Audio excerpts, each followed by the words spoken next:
Porn and the physical consequences. So this is just simply, let's keep it in a box. The physical things that happen to people when they look at pornography. We just talked a lot about physical changes to the brain. So that's one of them.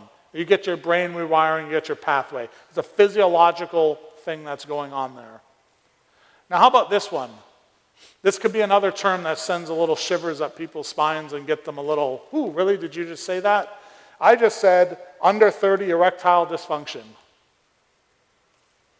And we might not want to talk to our young boys and young girls about this, but the TV already is.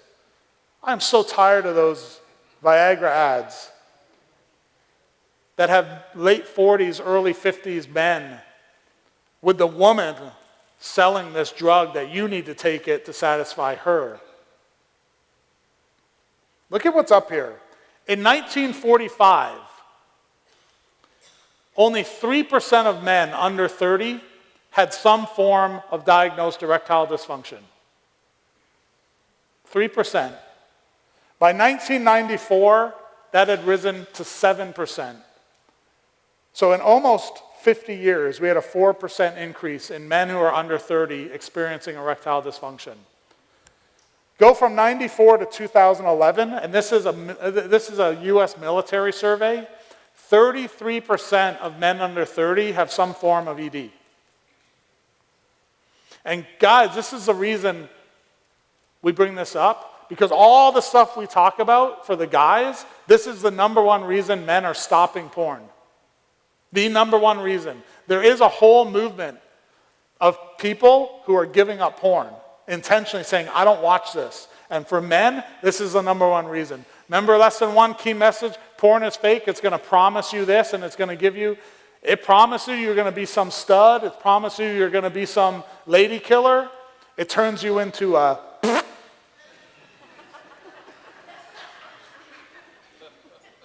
You got to know that. So why? What does this happen? What's going on here? We are not doubting real erectile dysfunction. Vascular blood pressure related erectile dysfunction exists. No problem with that.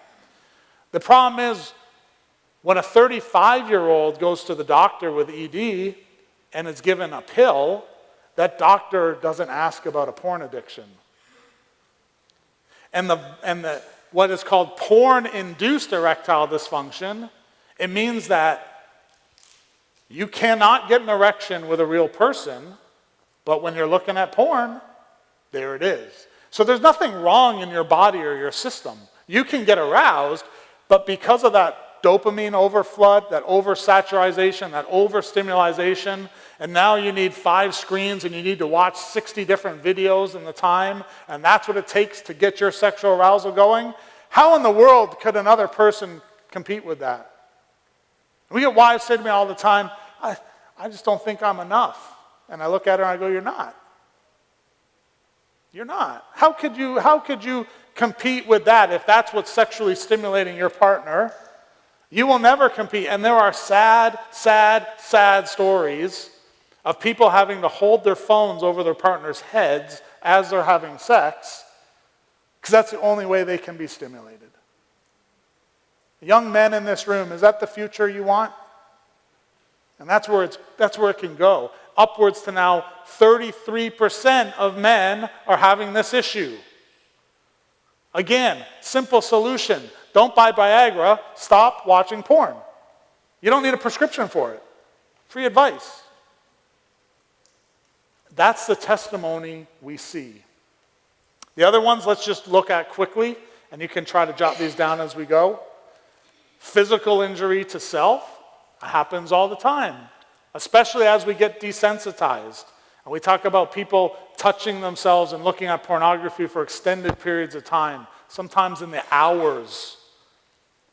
You'll actually physically injure and damage your body, and then you'll physically injure the bodies of the others that you act out on because you're trying to recreate the stuff that you watched, which is fake and you think is real, and you're going to hurt other people in the process. Aggression and violence are real things.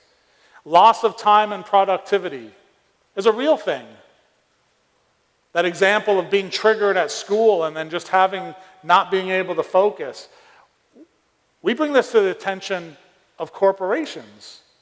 First of all, there's a massive problem in the workforce of people accessing porn at work. But even if you're not, are you creative? Are you there? Are you physically able to perform your tasks as a result of this addiction and where your mind is at? This one sometimes people laugh at, but property damage.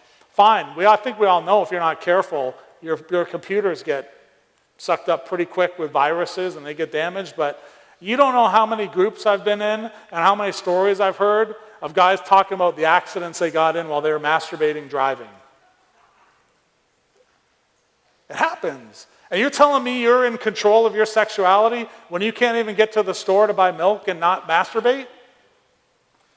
There is no self-control there. Guys are doing that more than you know or want to know. Connection to physical acting out beyond viewing pornography. Again, not hyperizing this, but this idea that for some people, and all of this fantasy and connection, at some point, we got to go find it in real life.